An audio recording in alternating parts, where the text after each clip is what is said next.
Bom, gente, tendo feito a primeira aula sobre princípios básicos de análise do comportamento, vamos a um pouco de teoria, né? A análise funcional é a unidade da análise comportamental. É interessante falar um pouco sobre diz respeito ao aspecto ontogenético e, portanto, histórico do indivíduo.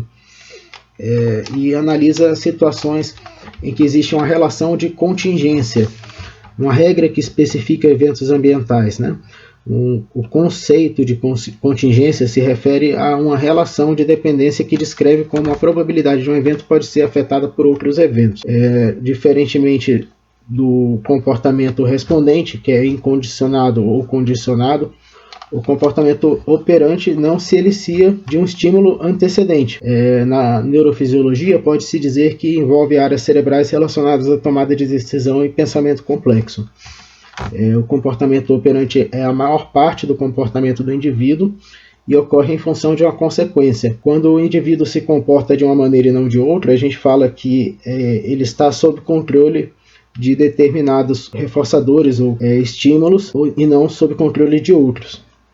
Diferentemente do comportamento, na neurofisiologia a gente pode dizer que envolve áreas do córtex cerebral relacionadas à tomada de decisão e pensamento complexo. Quais seriam essas áreas, né? O córtex pré-frontal, o tálamo, né, que é uma espécie de porteiro levando informação daqui para ali, as áreas límbicas, né, que são majoritariamente alocorticais, ou seja, não apresentam as 6 camadas de neurônios que são características do córtex, áreas do córtex temporal ligada à área motora de Luria e o córtex de associação supramotal para mesolam, que é majoritariamente de isocórtex, ou seja, apresenta todas as 6 camadas de neurônio, e o cerebelo para manter a postura. Ou seja, se você parar para pensar, o comportamento operante ele recebe informações de todas as áreas do córtex e realmente o córtex funciona de uma maneira funcional e não de acordo com a lógica localizacionista do século XIX. Neurofisiologia, até porque as pessoas gostam, né? Parece que traz aquele conhecimento a mais. Existem algumas razões pelas quais um neuropsicólogo deve entender de neurologia, né, e neurociências, mas hoje a gente vai ficar com a análise do comportamento. Então, na fisiologia humana, a gente poderia dizer que envolve os músculos esqueléticos, né, os comportamentos que a gente chama, entre muitas aspas, de voluntários,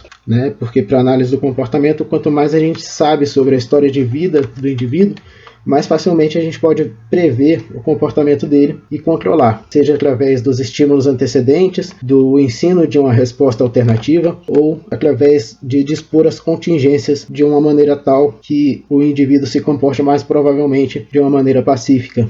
Para análise do comportamento, quanto mais a gente sabe da história de vida, mais a gente prevê e controla. Então a pesquisa empírica apoia essa ideia. Quando se trata de condicionamento operante, a probabilidade de ocorrência de um comportamento é influenciada pelas suas consequências. O indivíduo age sobre o meio e os efeitos do meio sobre o indivíduo também ocorrem, como efeito da linguagem e do pensamento prospectivo. Relações ambientais não contíguas, né, como fumar e ter câncer, podem ser descritas influenciando a probabilidade de o comportamento acontecer. Então, ao fazer uma análise funcional, é importante investigar que tipo de relação entre resposta e consequência está em operação. O reforçamento é definido quando a probabilidade de uma pessoa se comportar de uma dada maneira aumenta ou se mantém. O reforçamento pode vir pela introdução de um evento reforçador ou pela retirada de um estímulo punitivo.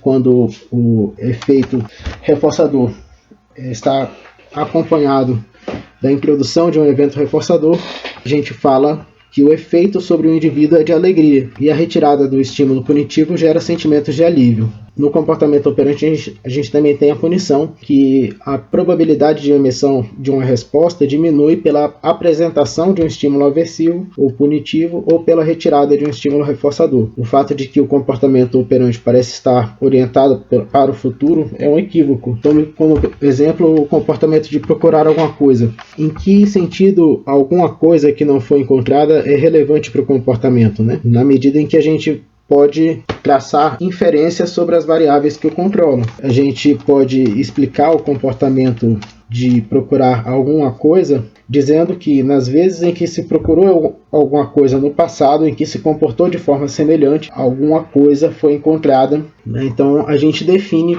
o comportamento pela sua classe, né? Que é definida em função das consequências. Uma classe de respostas pode incluir, por exemplo, acender a luz, que você pode acender com um dedo, com o outro, você pode acender com o cotovelo, no caso da Covid, né? Quando estava naquela pandemia, né? Bom, galera, se você chegou até o final desse vídeo, significa que você gostou do conteúdo. Então comenta, curte, compartilha, tá? Você não comeria uma comida toda se você achasse a comida ruim. Da mesma forma, você não veria o vídeo inteiro se você não estivesse interessado nas coisas que eu tenho a dizer.